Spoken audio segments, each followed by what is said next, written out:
Hey, what's going on? And welcome to the Fire Conversations podcast. This is a show where we'll wrestle with various topics relevant to our faith walk with Jesus. Don't forget to subscribe so you can catch each new episode. In these conversations, we'll discuss who we are in Christ and how to live a victorious Christian life according to the Word of God and the power of the Holy Spirit. FIRE is an acronym that means faith and yielding action. Here at the Fire community, we desire to match our faith in Jesus Christ with actions that glorify Him, as is written in James chapter 2, verses 14 through 18. We also drop several new videos a month on our YouTube channel, so you can check us out at youtube.com/@firecommunity. That's FIYA community. Thank you for joining us for another Fire Conversation. I have a special guest today. We have Scott Maderer, and he's going to be sharing some insights into how we can apply biblical stewardship principles to our lives. So he has an awesome background. We're going to be able to get into all of that. Some people have had bad experiences when it comes to money, when it comes to preachers, church, all of that. But hopefully we can have a more balanced and biblical understanding of stewardship. So thank you, Scott, for coming on. How did you come to develop a relationship with Christ? How were you first introduced to the Lord? What did that look like? And how did that lead you to where you are today? Sure. So I grew up in the church. I was actually raised in the Methodist church. My mother and father took me to church regularly. I was part of the youth group. I did liturgy. I did a lot in the church. And I actually even felt a pretty deep call towards the ministry early in my life. I thought I was going to become a pastor. I felt that kind of call on my heart. And then as I got older in my teen years and approaching college age, I had some experiences, honestly, with folks in the church and with my own personal life and my relationship with my father. My father was an alcoholic. He was abusive to my mother, to my sister, and other things. And I was growing up in kind of that environment. And yet at the same time in the church environment, my dad was looked at as kind of this very, godly man, because that's kind of the face he wore out in the street and going to church. And so I was torn, and I actually left the church. I claimed I became an atheist. I really didn't. I became an agnostic and began to do a lot of studies of religion. I visited a lot of different churches. I began to read in not just on Christianity, but on other faiths and other backgrounds, and sort of almost kind of became an intellectual student of it. But I actually didn't set foot in another church for over 25 years.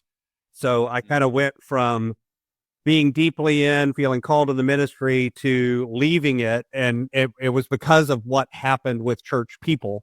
I laugh and tell people that as a Christian, one of my favorite prayers is, Lord, please save me from your people. Because, so sometimes as Christians, we don't always walk out what I at least believe is the message that the Lord has for us as an example of the way to live, and that kind of conflict. Now, as I've gotten older, I also realized if there was ever a church out there that was only filled with perfect people, they wouldn't let me in anyway. So, I stopped looking because it's like, never mind. They wouldn't let me in anyway. I'm nowhere close to perfect. But over time, I began to kind of feel the call to return to church. My wife and I had a son, and I began kind of going back to having that relationship. And as I did, I also realized that I'd never really left my relationship with God. What I had left is my relationship with church. And those were two different things, both important and both things that I felt, were meaningful in my life, but they were also different. And I was able to separate those and realize that I could return to church. I could get involved. I'm now highly involved back in the Methodist church. I do a lot of leadership development, a lot of lay training, a lot of pulpit fill. Pastors often invite me to come in and preach on money so that they don't have to, because quite frankly, they don't like preaching on money. Right. So I've done a lot of stewardship campaigns over the years, not just in my church, but in others. And so I kind of able to, come back to the church, but also recognize that relationship I had with Christ, that feeling and that call on my heart never really went away. It was, how do I play that out and how do I live that out in the world? That's what shifted over time. Okay. Wow. And I think that that's really important that you said that, right? You, just because you are not in a like an organized church situation, it doesn't mean that you have walked away from God, right? Because now I know that depending on the church that people come from, sometimes people will make them feel like that, like, oh, we haven't seen you in a while. I remember that, experiencing that one time where just because I wasn't going to this one church in particular, so some people from there, they saw me later and they said, hey, we haven't seen you in a while. Are you still saved? Mhm. And I was like, yeah, I hope so. I haven't, walked away from the Lord or anything like that. I just have chosen not to come here. Right. But some people equated being there as being in the will of God. Like there was something special about that particular location, so. Yeah, I've always found it ironic that we'll say in one breath, God is everywhere, but then in the next breath, it's like, but God is only really here. Right. It's kind of like, wait, those can't both be true. I don't understand where you're coming from. And yet, yeah, I agree with you. I've had that same experience where people have equated a particular church or a particular denomination or a particular set of rules or strictures or this sort of thing as being the one thing that determines whether or not you're saved, whether or not you truly have a relationship. The irony for me is that people always pick the things that they're already doing as the things that are the requirements, and whatever you know what I mean? But if somebody else is doing something slightly different, well, that's not in bounds. But this over here that I'm already doing, that's in bounds. So that's more about self, and that's more about our own. I don't see that as really coming out of a relationship with God as much as it comes out of a prideful place of kind of us being able to determine. Because, I don't know about you, but I figure being saved or not, that decision is above my pay grade. They don't get to make it, you know? Yeah. Yeah, no, definitely. And yeah, there are unfortunately a lot of people who are turned off by the church, and it's not because they have a problem with God, but maybe they just have a problem with the way that God is being presented to them. And a lot of it comes down to, well, there's a lot of things, but one of the big things is money. Mhm. So I think that that's why it's so important that we're going to have this discussion today about that, because some people say, well, oh, this church, they just want my money. They don't really care about me and my family. They just want something from me. But if I ever need something, if I'm going through something, I can't really count on them. Mhm. They can count on me for that, for that 10%, but I can't count on them when I'm going through something. So Mhm. I do think a lot of people are disillusioned from the church because of that. But it has nothing to do with the true nature of God, but a distorted view, So before we get specifically into the stewardship aspect of it, I know that one thing that's important for you is helping people to understand and identify their calling, Mhm. right? And what that means for an individual person. So you have a background using different tools like personality assessments, like the DISC assessment, Mhm. and things like that to help people kind of understand more about how God created them. So can you speak a little bit on that as it just relates to purpose and understanding maybe what God wants to do in somebody's life? Yeah. I think a lot of it, first off, for me, one of the reasons that I talk about identifying your calling is because to me, that is part of stewardship. We often focus on, and I know, today in our conversation, we're going to focus on the stewardship of money, but recognize that the word stewardship, and we'll talk more about this and I can define it and that kind of thing. It's much more than just money. That's just one small slice of it. And I actually believe identifying your calling, kind of figuring out, what has God built you and wired you to do is part of being good stewards of what God has put into our life. Because the truth is, if you identify those giftings and those callings and those directions that God has put on your life, and then you start to live that out, I actually think you make a bigger impact. And here I don't mean bigger impact in terms of like, necessarily you're on the stage like a Tony Robbins in front of 50,000 people. That's not what I mean by impact. I just mean that the lives that you touch, the ripples you put out into the world, they spread further. They go deeper. They have a bigger touch to other people. And even if that's just one person, doesn't matter. You've changed the entire world. That impact spreads out because, as an example, I used to be a school teacher. I've got students that I taught that now are doctors. Well, every patient that they treat, I have a little bit of that. You know what I mean? In terms of the impact I made on that kid is now making an impact on every person they treat. I'm not a doctor. I'm not treating anybody. And yet that's by stewarding my gifts, I was able to have that impact. So when you think about calling, I look at it as sort of identifying what is it in your life that in a way it gives you energy. I try to avoid the words like passion and purpose simply because I think a lot of times, you hear this advice like, oh, if you just follow your passion, everything will work out for you. And that's baloney. That's not true. That is just a lie. It's sort of like saying, if you become a Christian, your life will be easy. Or, if you don't have money, well, it means your faith isn't deep enough. And you hear these sorts of messages. And unfortunately, we hear them a lot in the Christian church. And yet that's not biblical. That's not what, Jesus said, pick up your cross and follow me. He didn't say, follow me down the yellow brick road. Right. There's an implication there that there might be some pain in this journey, yet that you're making a choice to do something that's hard, but it's worth it. Same thing comes with identifying our calling. So real quick, just a practical tip for people. If you sit down and I'm going to give you two quick exercises. One is looking backwards and one is looking forwards. So the looking backwards one is just simply sit down with a sheet of paper and kind of start writing down on it everything that you've done.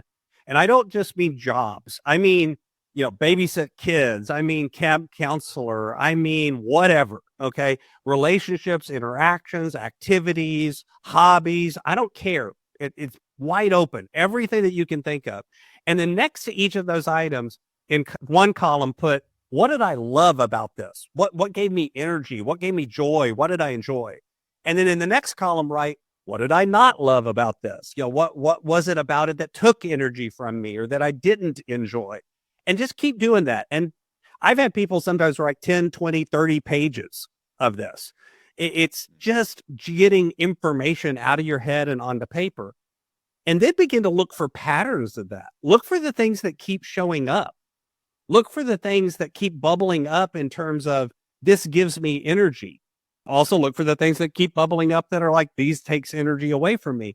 And you've already started to get an inkling of the direction maybe you should go because those things that are giving you energy are probably more aligned with what you're wired to do, what God has created you and put you on the planet to do. So how can I do more of that and avoid some of the other stuff?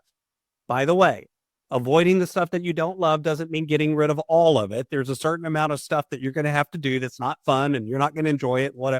Doing the laundry. Very few people have ever told me that their calling is to do laundry. Right. I'm sure there's someone out there.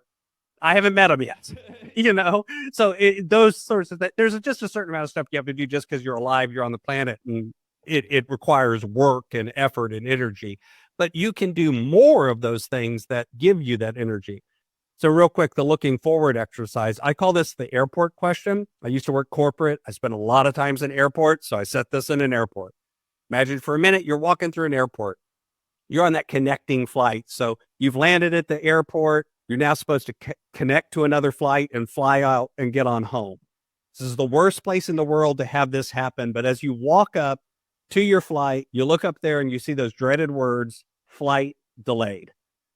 Turns out you now magically have a 4-hour layover that you didn't have before. So you do what anyone does in an airport. When you've got a 4-hour layover and you're stuck in between, you go either find a restaurant or a bar to have either something to eat or something to drink. That's what everybody does. So as you walk into that restaurant, I don't drink, so I'm going to put it in a restaurant. As you walk into that restaurant, you happen to look up and you see sitting at a table a friend of yours that you haven't seen for 5 years. This is 5 years in the future. for whatever reason, you just fallen out of contact. You haven't had a conversation with this person for several years. And you look over, it's like, hey, Jason, man, how you doing? I haven't seen you in so long. It's so great. Turns out they've got a layover too. You both grab a bite. You get a quiet table in the corner, if you can find one in an airport, but you grab a quiet table in the corner. Your friend looks at you and goes, man, it is great to see you. How have the last 5 years been? And you look at him and you say, you know what? This has been the best 5 years of my life because. Now, your job is to write for me what comes after the word because. Tell me what 5 years in the future would make you look at this friend and say, this has been the best 5 years of my life. What's happened in your money? What's happened in your relationships? What's happened in your job, your career? What's happened in your spiritual walk and that part of your life? What's happened in all of these different components of your life that would make you truly and honestly say, this has been the best 5 years of my life? Now, between those two exercises, you've probably been able to bubble out of that some idea of where you should spend time and effort working towards. It's not going to happen overnight. It's not going to happen instantly, but bringing your life more in alignment with what God has called you to do. Mm-hmm. Yeah. And I think that sometimes we can make it more complicated, right? Because I know a lot of people who will say, they'll say, I've just been praying, asking God to reveal to me what his will is for my life, right? And it's like, okay, well, what do you like? And let's just say this is somebody who maybe they grew up on a farm, right? So they really like agriculture. They're somebody who is really good with working with their hands, and they understand, crops and seasons, and they love being outdoors, all that. And it's like, so what do you think God is placing on your heart? I don't know. Maybe I'm supposed to be an accountant. Yeah. Like, really? You think so? Why? Because that's how I make money. Yeah, because people focus on, well, it's probably the thing that makes the most money. That's what God wants me to do. But right. Well, and that's important to recognize. I'm talking about identify your calling, not necessarily your career. Right. Okay. Okay. And those can be the same thing. I mean, right now for me, my calling, helping others, helping develop others, helping other people figure out how to get unstuck and move forward and be more authentic. My mother will tell you that's how I was doing that when I was 8 years old.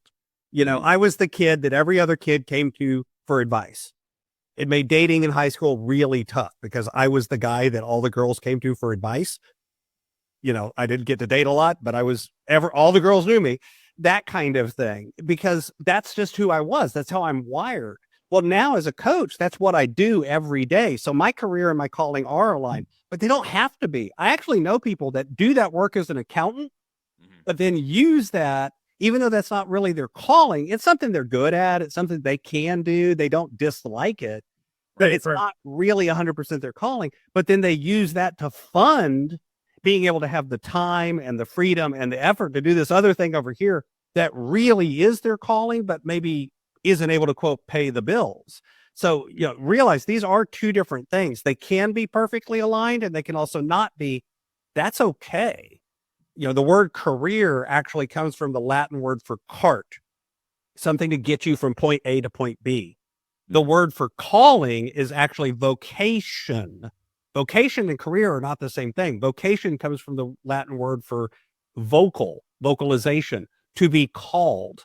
As in God or something outside of us, and you and I both believe that's God, is looking down and going, dude, this is what you're supposed to be doing, this direction. Right. So realize, even the words don't actually mean the same thing. So it is important, and that's a really good distinction to make, that to recognize that they may be 100% aligned in the same thing. They may not be. Both are okay. So I think that can be really difficult for a lot of people, right? It's a struggle. This whole thing of, what do I want to spend the majority of my day doing? And, so what's the balance to where somebody's not just doing something that they absolutely hate just for the money? Is there a way to, even if it's not 100% the main thing that they're passionate about, at least something that kind of makes sense in terms of their career, kind of, not being so far away from their calling? Right. Think of it as Venn diagrams, the old fashioned, you did them in school, right? With the circles that overlap. And the perfect sweet spot is where the the work you do impacts and affects, other people want it. They're impacted by it, they're touched by it, they're affected by it in a positive way. Okay, that's one circle. Another circle is kind of your wiring, what you're made to do, what God has put in your heart, what your passions, your feelings, the things that give you energy, that stuff, who you are, how you're wired. And then the third is also the kind of, how does it impact the larger picture? So what I mean there is that could be family things, because different points in your life, guess what? You're going to have different things calling on your life. When you're a parent, your life looks really different than when you're an empty nester. When you're single, it looks different than if you're in a relationship. So there's the natural changes and ebbs and flows.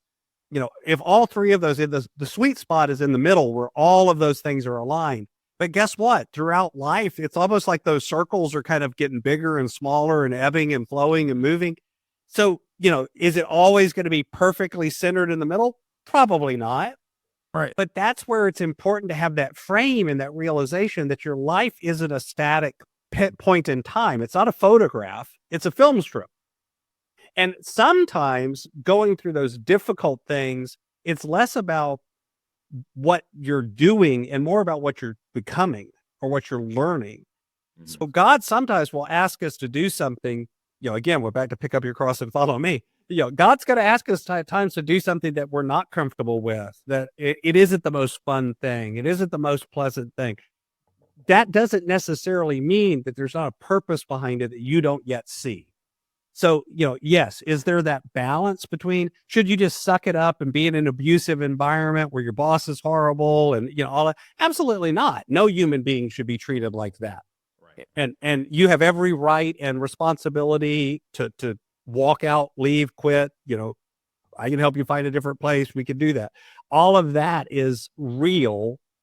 At the other extreme is a lot of times, especially in the Western culture, we have this feeling that we're all entitled to kind of feel like we never had to work a day in our life and everything should be perfect. And, I should just pray and open the window and a cooked duck flies through it and lands in my lap. And, now that's not the way the world works. That's not how God has set up the world. We still live in a cause and effect world. God has created the world in that way. So there is a balance between those two extremes. Either extreme is foolish. The reality is to move towards the middle where you're going to have to do some things. Again, I feel like I'm living my calling wonderfully today. I don't like sitting down and doing email sequences and writing. That's not my favorite thing to do. It's part of my job, so I get to do that. That's not the part that brings me joy and energy. But man, what it does do is it opens up those opportunities to get on that client call and have that conversation with that woman who's going through a situation where she's got to really get her money in order because she's trying to leave a legacy for her kids and change the family tree. And see that light bulb go off and have her look at me and go, man, we've really only been doing this a couple of weeks and this has already completely changed how I look at money. Okay, so doing the email, sucking that up is worth it to be able to go over here and do the thing that gives me that joy and that energy and makes me sit here and go, man, if I could do this 50 more times today, that'd be awesome. It's that balance and that joining of the two that makes you really thrive. Yeah, definitely. And I think, a friend of mine, he had a dilemma one time where he was trying to figure out exactly how to best use his talents, but also what was a good practical career to go into. And he said something, this was a number of years ago. And I thought it was a really smart way to look at it. Right. So he always had a passion to counsel people. And he said, people always come up to me, ask for advice and things like that. So initially he was in college to be a psychologist. And he felt like that's the way that I'll be able to use this gift and this thing that God has put in me. But then later on, he said, even though I could go that route, he really wanted something that was a little bit quicker. So he didn't have to go through all those years of schooling, but still kind of do the same thing. So what he ended up doing, because he also liked the idea of cutting people's hair and the environment of a barbershop where people are talking and sharing their stories and asking for advice and things like that. And he said, why not, marry the two things? Right. So he said, if I go to school for that, like to, going to barbering school, I can open up my own, barber shop. And there I'm in an environment where people are coming to me for advice and everything. They may not be coming through their insurance and doing all those things, right? Or it's not necessarily the way I was envisioning it before, but I am still using that gift. I am still touching people in that way, but it just looks a little bit differently than what I was envisioning at first. Right. Right. And, and then that worked out for him. And then eventually, after doing that for a number of years, he kind of branched out into doing some life coaching and other things still within that vein, right? But he was kind of on a journey. He started somewhere, at least, and naturally life kind of just took him where he needed to go. Right. With that.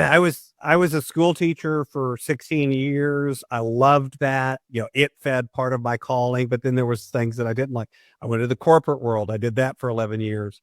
But a lot of my focus, I did a lot of client work and other things that I didn't love, but a lot of my focus was developing leaders within the company and training and teaching and bringing up new leaders. I love that. And now as a coach, it's almost like I'm kind of taking some of that teaching thing and some of that, leadership development thing and able to do kind of both of those pieces and put them together. It's exactly what you're talking about where, I didn't sit out at the beginning going, oh, I want to be a coach in 25 years or whatever. That wasn't, I didn't even have that as a thought, but, and yet at the same time, what God was putting in my path and the things I was doing was actually developing the skills that now let me run my own business and, I work from home. My commute's, 12 seconds walking down the hall, all of that stuff. Exactly the kind of life I want, but I couldn't have done it. I wouldn't have been able to do it when I was fresh out of college. I didn't have the skill set. I didn't have the knowledge. I didn't have the other things that I developed in the rest of that journey. So you're right. A lot of times it doesn't look like what we thought it was going to be. I'm still a teacher. I'm just a completely different kind of teacher than I was when I was a student, teaching student science in middle school and high school. Right. Yeah. And I know like Robert Kiyosaki is one of those people who's talked about that. And I remember looking at teaching differently, the way that he described teaching when he said, I could be a teacher in the school system because I love teaching. But is that the only place where I can teach? Or can I teach people still, but just in a different environment? Right. And so he found a way to still do that, right? But just not within the public school system. So, and I think that, it just requires, thinking outside the box to really understand. And for everyone, like for you, you started out teaching in the school system, but it doesn't mean that just because you started there that you have to continue with that, right? So, and there's other ways I probably could have developed those skills too, but again, it's back to that idea of, that's why I think it's so important to separate calling from career is, throughout all of those different things I did, career stuff, I was still finding ways to live my calling within it, because that calling for me is that development, that pouring into other people. That's what God wired me to do. And so I found a way to do it with the kids, and then I found a way to do it in the corporate world, and then now I found a way to do it with this coach. Who knows? This may not even be what I do. I may be doing something different in 15 years. I don't know, but that undercurrent of my calling will still be there. That I can tell you. It's just, it may show up in a different way. So what did that look like for you? Because I know that there's a lot of people who are probably where you were. They're doing something. They're like, this is a good thing. It's an honorable thing. Being a school teacher, maybe being a firefighter. They might be in politics. Whatever it is that they're doing, people, they're doing something respectable and something that is considered by most people to be a good career. But there's still something within them that says, I should feel more grateful for this. But for some reason, I feel like this just isn't it. I think it's time for me to transition into something else. But I'm afraid to take that leap because I don't know what's on the other side. So what would you say to somebody like that? Yeah. So there's two sides to that question. One is emotional and the other is practical. Both, by the way, are vital. So because a lot of times people focus on just the practical or just the emotional. And I think both are vital. So just for arbitrary sake, let's talk about the practical first. So the practical is things like, have you saved up some money so that you can pay your bills while you're looking for something new? Have you identified what skills you might need to develop? And while you're still employed doing that thing that's not your favorite thing, but it's not a bad thing, are you developing those skills and maybe doing night class or doing something else? Is there a way you could start something on the side while you're still employed? And then as it grows, instead of having to jump from the boat over a big gap, into the dock, maybe you can get the boat a little closer, and start the thing already and get it going. Right. Yeah, it's not your full-time job income, but it's feeding it's bringing in some money. And by the way, that thing gives you some extra money to do some other things like save up some money, build a runway. So are you doing some things to kind of build the structure of the skills and the money and the identification? That's the other thing, testing things out. You think you want to be a teacher. Okay, great. Go substitute for a little while in the, for a summer, or go find a way to teach a night class or teach online or go tutor or something. Find a way to test out, not the full necessarily, but enough of the thing that you think you're being called to do to get that feedback of, oh, wow, this really is more in alignment with what I want to do. Test it in a way. So that's the practical side. The emotional side is much more about recognizing, again, we're back to those frames of reference of your life is a film strip, not a photograph. So where you are today isn't where you have to stay. So what can I do to frame so that this change doesn't feel like it's so overwhelming? By the way, you'll notice this kind of dovetails into what we were just talking about with the practical, because as you get some money saved up, well, now that voice in your head that's going, I'm going to starve, I'm going to be homeless, I'm going to be living under a bridge, all of those things, it gets a little quieter. By the way, it doesn't go away completely. Okay. I don't care how much money you have in the bank. There's still a part of you that's afraid. That's part of why God talks to us so much about our relationship with money, is because money weighs on our heart in a way that very few other things do. And so that feeling of, I'm not going to have enough, I'm not going to be able to do it, it's going to be there. So it's the emotional side is learning to dance with that feeling, to get comfortable with it, to understand where it's coming from. By the way, God put that in us for a reason. It's to protect us. That literal voice is there to try to be your friend and protect you. The problem is sometimes it's overprotective. Sometimes it's like that helicopter parent that's telling the kid, no, don't do that. Don't do that. You'll get hurt. Don't do that. Sometimes your kid needs to fall down and bump their knee, to learn, sometimes they need to touch that thing and realize, ooh, I don't want to touch that. That hurts. Same thing. God does that for us. Sometimes we need to have that bump or that bruise, and that inner voice can be almost overprotective and holding us back from doing those changes. So that's where you have to do some self-work, work with a coach, work with a counselor, work with other people to, do things like the DISC assessment, do things like personality profiles and career profiles, do things like test things out on the side, do things like put some things in place to help quiet that voice so that you know where it's coming from, and you can at least dance with it in a way where it doesn't hold you back. Because, the truth is there's kind of two fears, and they're really the same fear. What is the fear of success? What if I go do this thing and it takes off?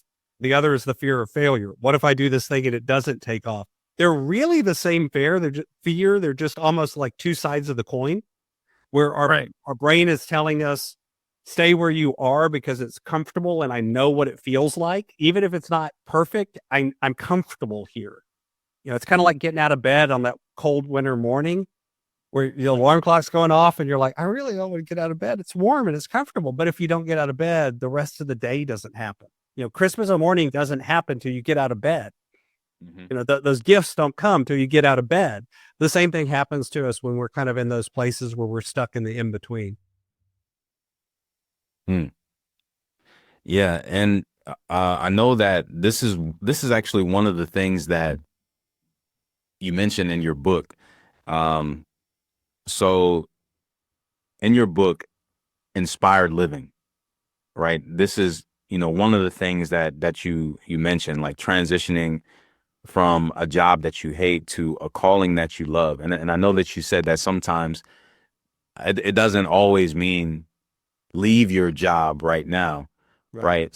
Sometimes maybe you can find that calling even within something that you're already doing, Mhm. right? And then for some people it might mean, doing something completely different, but I guess it's a different thing for each person. So I want you to talk a little bit about the framework that you've developed and that you use in your book, Inspired Living. What does that framework involve? Yeah, so there's a couple of different frameworks in the book, but because I tend to teach things through systems, processes, habits, and frameworks rather Mhm. than just exercises. And the reason why is frameworks kind of apply in many different places. So I like using those because it's almost like putting tools in your toolbox as opposed to just solving the immediate problem. So Right, right. the framework, the main framework that kind of the book is set up with is this idea of invest in yourself, invest in others, develop your influence, and impact the world. So breaking that down. So invest in yourself is what we were just talking about. That's doing that self introspection. That's doing that self work. Sometimes that's figuring out what is that limiting belief that's holding me back. Sometimes it's doing the exercise that we talked about earlier and beginning to identify the patterns that God has put in your heart, in your mind of where you should go. Sometimes it's about, what I need to do this thing. I want to do this thing, but I don't have the skill yet to do it. So I need to go back to school or I need to get a training or I need to get a certificate. That investing in yourself can look like a lot of different things. Sometimes it's about a practical thing like saving up some money or paying off some debt or doing something like that. So it's that combination of both mental or emotional and kind of physical, practical things that get you in a position where you can now start doing the next step. These aren't really linear, by the way. They kind of all blend together and kind of turn into a big circle too, because as you get to the end, you kind of start over at the beginning. So investing in others is kind of the second piece of the framework. This is what I was talking about earlier when I was saying, go find a way to do it in a small scale and test it. Hmm. This is putting it out there. This is starting to work with somebody or interact with other people. And you get feedback from that. What comes back to you, see, God oftentimes doesn't speak to us in just auditory voice from above. I mean, I'm not saying that never happens, but more often than not, when God speaks to us, it's through the voice of other people. So all of a sudden that person you're working with says something to you or reacts to something you do, or they'll even suggest something like, it'd be really nice if you could do this. And you're like, well, I can do that. Let's do that. Hmm. And all of a sudden you start getting this feedback from the world because you're pouring it out and putting it out there where other people can react to it. And that gives you feedback that you can then refine things on. Naturally, as you do that, what happens is you begin to have influence because now all of a sudden people are looking at you and going, hey, you're good at whatever. Hey, this is the person I need to talk to about that thing. That you begin, and by the way, you're in a corporate job, you could develop that influence inside that corporate job, or it could be outside of that job out here. It could be at church. It could be, on the side somewhere in a side hustle or a side gig. The where and the what is kind of the logistical piece, but that influence is going to naturally happen as you begin to put that out in the world, which then also naturally leads to the last step, which is impact the world. Just like we were talking about earlier, this is that idea of those ripples going out and beginning to make an impact, to beginning to make changes in other people's lives that then kind of spread out from there. And what you'll find is this, like most of the frameworks that I teach, is somewhat iterative, and that as you invest in yourself, you're naturally going to want to invest in others. And because of that, it's going to show you places where you need to go back and invest in yourself.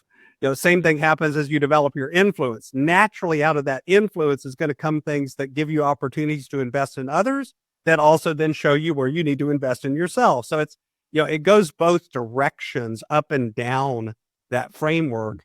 And over time, you'll begin to live more authentically into your calling as you kind of go through those phases. Yeah, and there's a word that you said in there, time. Time, right, is a very important resource, right, that we have to be stewards over. So there are some people that say, like, okay, yeah, Scott, I understand what you're saying. I do want to do that, but I don't have time. Yep. I'm busy. I have a family. I work. I don't have time to really do all this stuff, right? And so because they say they don't have time, then they just don't do it at all. Mhm. So what do you say to somebody who is struggling because of time? So change your language. Here's what I mean by that. There's a really small tweak that you can do that, believe it or not, will impact the way you use your time fantastically. It dramatically changes people's philosophy. Here's the impact. Stop saying, I don't have time. And instead, when you're making that choice, say, this isn't a priority to me. Just changing the way you say it will actually change your behavior. Because here's why. Let me say something to you. Imagine for a minute that you're that guy or gal who's working that 9 to 5. You're putting bread on the table. You're the provider for the family. Okay. I don't care if you're a man or a woman, doesn't matter. You're out there, you're making things happen. You're that person, that type A career focused person. You're putting money on that's what you do. You provide. You're taking good care of your family, and your kid's soccer game is coming up. It's real easy for you to say, well, I don't have time to make it to the kid's soccer game. I'm out here moving and shaking. I'm making things happen. I'm providing. I'm doing a good job. I don't have time to make it to the kid's soccer game. Nobody will even look at you twice. People will just go, yeah, you're busy. I get it. But if instead out loud you say to yourself and to others, you know what? It's not a priority for me to go to my daughter's soccer game. Right. That feels completely different. Now all of a sudden everybody's going to be looking at you going, really? Yeah, like, oh, that's harsh, man. Like, It's harsh, man. It's not a priority for me to make date night with my wife. It's not a priority for me to work on this side hustle that I think is really going to be the thing that I'm supposed to do. It's not a priority for me that feels different. And by the way, if you say out loud, it's not a priority for me to do this, and you go, yeah, it's not a priority for me to do that, then don't do that. It's perfectly okay. This isn't about making you do more stuff. This is about making you do the stuff that actually matters. right. Okay. It's because all of a sudden, when you say out loud, it's not a priority for me to do this, and you get that feeling in your gut that's like, really, dude? Come on. Now you're going to go do it. But on the other hand, when it's that thing that really and truly it isn't a priority, and who cares? You know what I mean? And you say out loud, it's not a priority for me to do that right now. Yeah, it's really not a priority for me to do that. Okay, then don't do it and don't feel guilty. Just don't do it. It's okay. So it lets us choose to use our time in a different way by just that small little tweak of changing the language. I mean, there's a lot of other things we can talk about, budgeting and practical tools, but the quickest and easiest way I've found to make people start to recognize that you do have time, you're just choosing to spend it in other ways, is to just change the way you talk about it. Mm-hmm. So we've talked about stewardship of finances. We've talked about the stewardship of time. Is there anything else that we should really be focusing on when it comes to stewardship? Something that people don't always prioritize, or maybe it just goes over their heads. So let's back up a step too. And I mentioned earlier, I'll define the word stewardship. I'd like to kind of do that now, because I think it kind of answers your question in a way.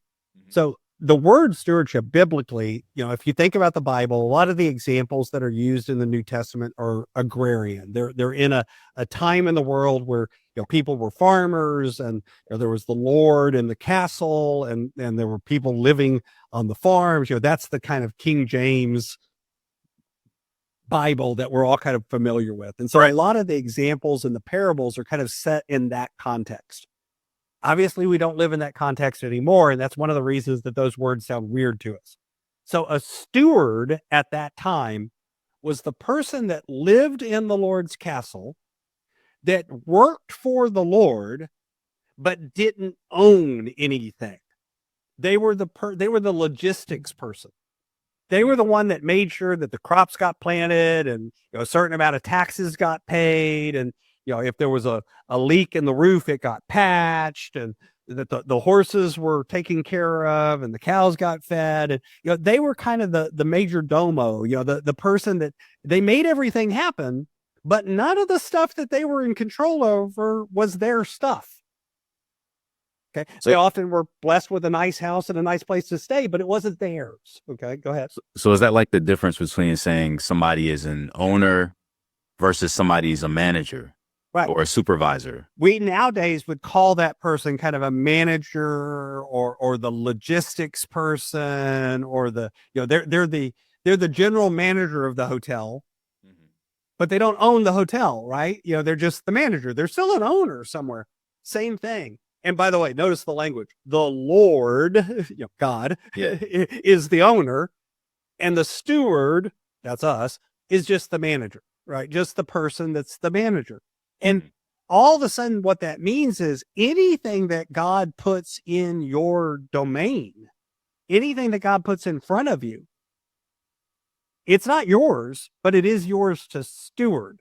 It's yours to make sure it's being used in a way that furthers the kingdom of God, or sometimes I like to call it the kingdom of God, as in, kin, brothers and sisters, right? It's the thing that makes the impact. It makes the difference. It means that when you're spending that dollar bill, or spending that minute of time, or spending that conversation with your wife or your child, it's when you're teaching your kid how to tie their shoes. It's when you're walking out to get the mail in the morning. All of those things are opportunities to steward the gifts that God has given you, so that you can do things with them that make an impact in a positive way on God's kingdom. Because guess what? You're going to make an impact, and you're going to have influence. You get to choose whether it's good or bad, but it's going to happen anyway. You can either be the bad example or you can be the good example, but you're going to be an example. So it's that kind of mindset and philosophy that makes you stop thinking about, is it money? Is it time? Is it energy? Is it, it's all of those things. It's the words we speak. It's how we speak them. It's the time we spend. It's how we spend it. It's the money we earn. It's the difference between getting your check on Friday and looking down and going, oh, thank God I got my check, and looking down at your check and going, thank God I got my check. God gave me this, right? It's a difference in the way you look at it. And the neat thing is, it'll make you a bigger giver, because all of a sudden, guess what? When you're writing that check to the charity, it's not your money anyway. It's a lot easier to write that check when it's not my money. It's God's telling me to write a check. I'm writing a check. Here's the check. Right. That's it. Because think about it. If you're the comptroller for your business, and you're the guy that writes the checks, or the guy that writes the check, and the owner comes in and goes, hey, dude, write a $50,000 check to this charity. You look at him and go, okay. You don't go, oh, 50,000, really? I don't know if I can afford that. It's not yours. Right. You just write the check and send it off. So it's kind of having that. It makes you a bigger giver. It makes you more able to take the things that you have and have gratitude for them and contentment with them. Where I've had a lot in my life, and I'm content when I've had a lot. I've had almost nothing in my life, and I've been content when I had nothing. By the way, content doesn't mean complacent. It doesn't mean you want to stay there, but it just means I'm okay. I woke up this morning and I'm seeing flowers instead of roots. It's a good day. So it's not an excuse to be lazy. No, it's not an excuse to sit back and be lazy. It's not an excuse to say, if my faith was better, God would provide for me. That, by the way, that's not in the Bible. Look for it. It's not in there. All right. It's not any of those things that you unfortunately see as sort of this weird message that we get in the Christian church about stewardship. They're going through a hard time. I guess their faith isn't strong enough. That's not how that works. Oftentimes we go through a hard time because our faith is strong enough. I would actually flip that around and say sometimes it's the opposite, because God knows that they need to put you through this crucible because of something that's coming down the pike that you don't even know yet. So it's all of these things that lets us look at it from less of a what resource am I supposed to steward, and everything that I have, I'm supposed to steward. Yeah, yeah. And there's one more thing that I really do want to ask you when it comes to this before we wrap things up.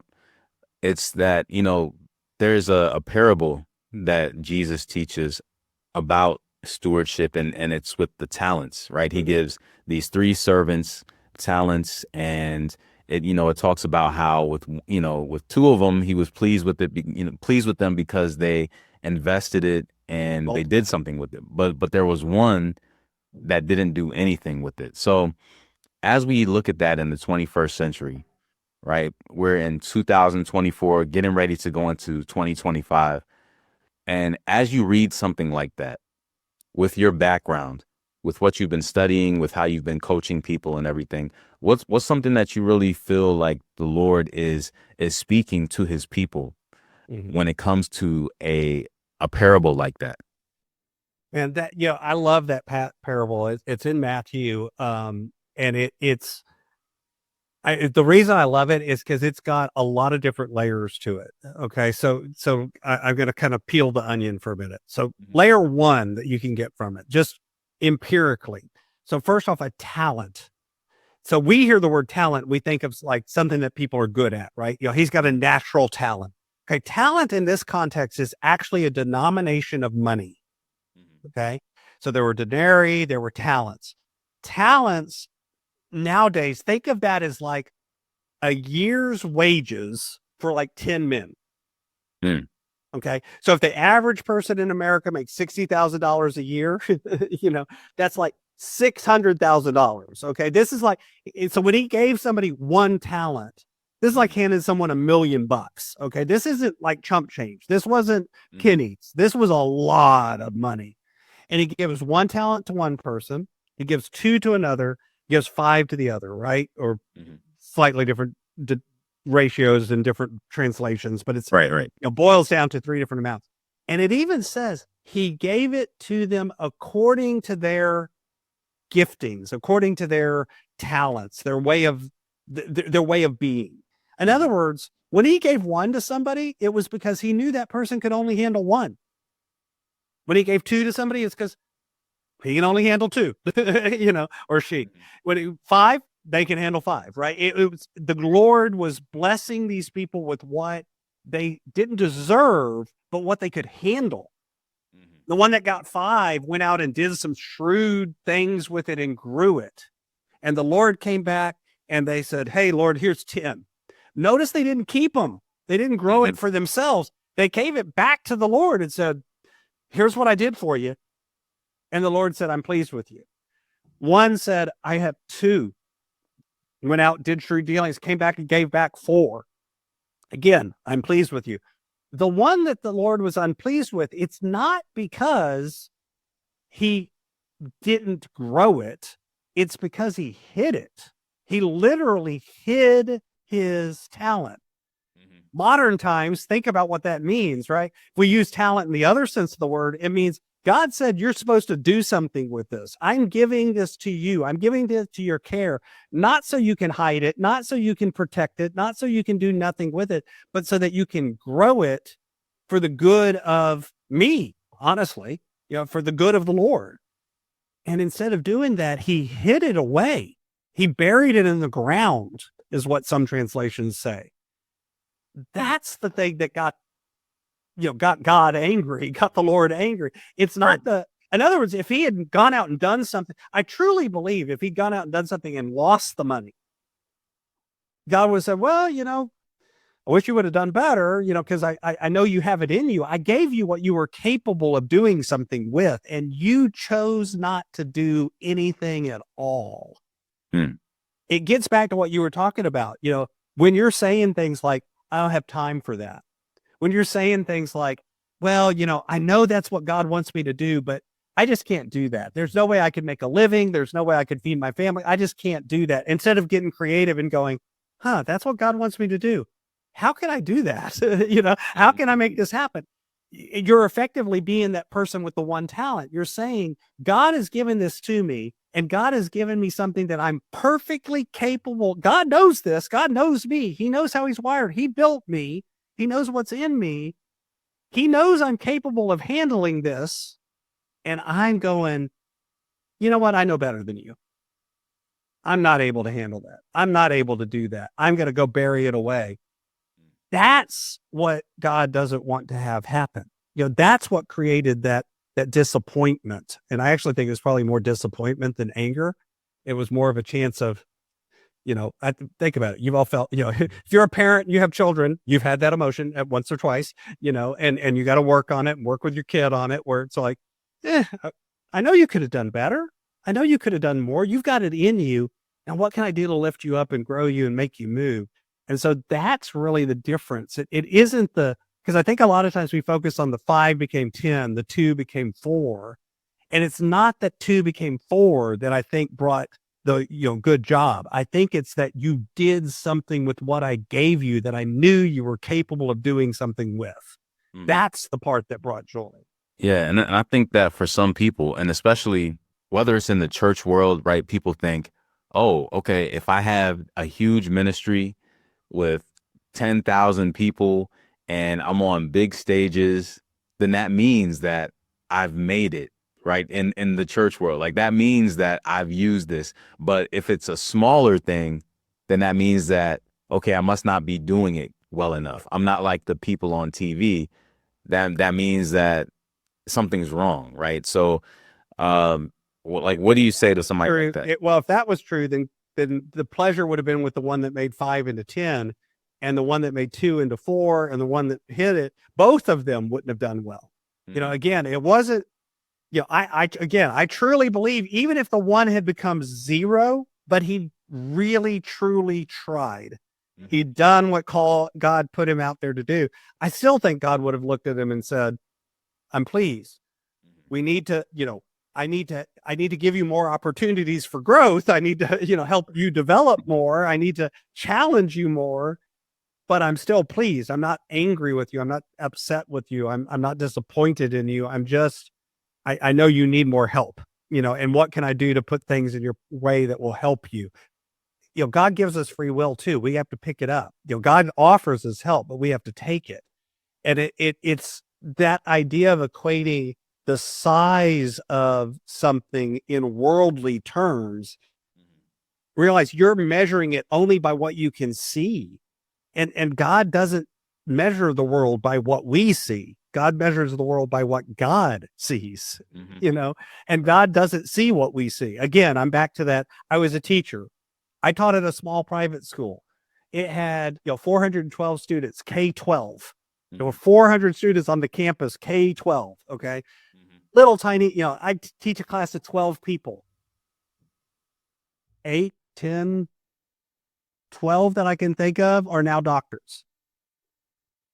Does that not have an impact? And yet numerically, if I counted it by the size of the school or the number of kids or, all these sort of work, even my paycheck, quite frankly, any of the worldly measures that you can measure it by, it was a small impact. And yet in a different way, I know that impact was multiplied and bigger and larger and went out. So I don't think we can measure it by, so I've said this to church folks a lot, a lot of times, and it happens in the church where we focus on, how many people are in the pews on Sunday, and that becomes our measure of the success of the church.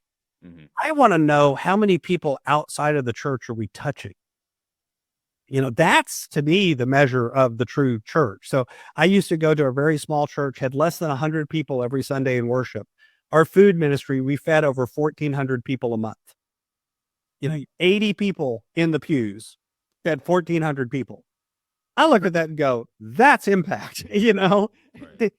So it's, we don't look at it. And again, it's not about it being 1,400 people. It's just about that ratio of, small numbers, but we found a way to do something that rippled out into the community and made a difference in that community. And that's the way we've got to look at it. rather than just looking at it from the measures of success that we use in the world, because that's way too narrow-minded, quite frankly. Yeah, I think that a lot of pastors probably, if they're honest, they say, yeah, it's great to impact the community, but can we have 1,400 people in the pews and maybe we reach 80 people outside with the food? Like, Yeah. Because it's just because of the way that people think.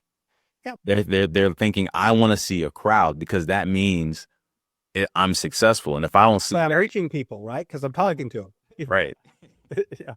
Yeah. I mean, it happens in everything. I'm a podcaster. You're a podcaster. How many downloads do you get a month? Right. You go to a podcasting conference, everyone's asking that question. Mm-hmm. Why? Because the real truth is that what matters? Well, yeah, no, it does and it doesn't, because if you reach 1,000 people a month, but really and truly you don't make any sort of impact on their life, this is just, something that goes in one ear and out the other, and somebody else reaches 5, but it really dramatically changes those 5 people's lives in some way and touches them. Right. Which one really had the bigger impact? Mhm. And you don't get to see that from the kind of vanity numbers, Right. how many Twitter, X, Facebook, Instagram, Snap, whatever, how many whatevers you have, it's all of those things are really those are more about our pride and our vanity than they are about actual impact, if that makes sense. Yeah. And yet it's really hard to think that way. I've been doing this for a long time. I still look at, oh, look, I lost some, listeners last month. Oh, that's, it's still going to affect you, but you've got to learn to reframe that and step back and go, but wait a minute, what's the actual impact that I'm trying to make? Am I still doing that? Right. Right. Yeah. And I guess it can be easy to lose sight of what was the original intent of this in the first place. Right. Right. And looking at it, as you mentioned, are they my listeners, right? Or are these God's people that he's sending to me and he wants me to impact? If he wants me to impact more, then he'll send more. If he doesn't, if he doesn't, then he'll send what he's sending, right? It's a matter of ultimately it's up to him. Right. And yeah, I do think that if more people could understand that and grasp that, right, it would just reduce a lot of anxiety about all of these measures, all of these standards that we put on ourselves that maybe the Lord isn't even putting on us. Right. And it's a weird tension because it's a both and, right? Earlier we talked about being lazy and sitting back and going, if I pray, God will provide. And, that's how God set up this universe.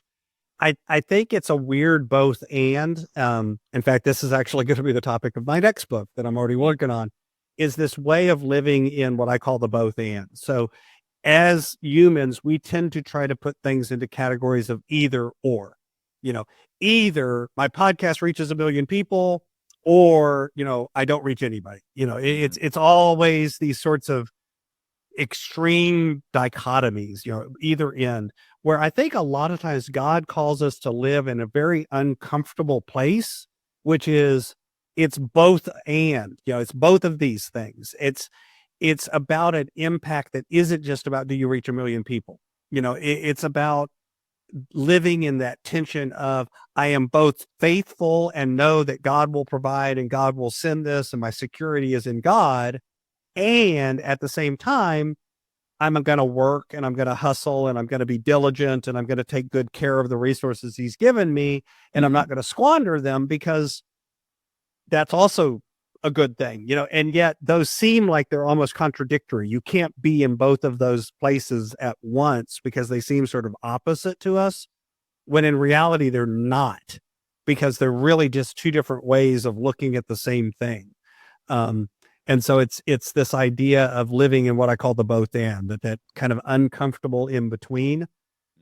And I don't yet know exactly how to explain that fully. That's why it's going to be the next book, not my first book, but it's that tension that I think we've got to live into.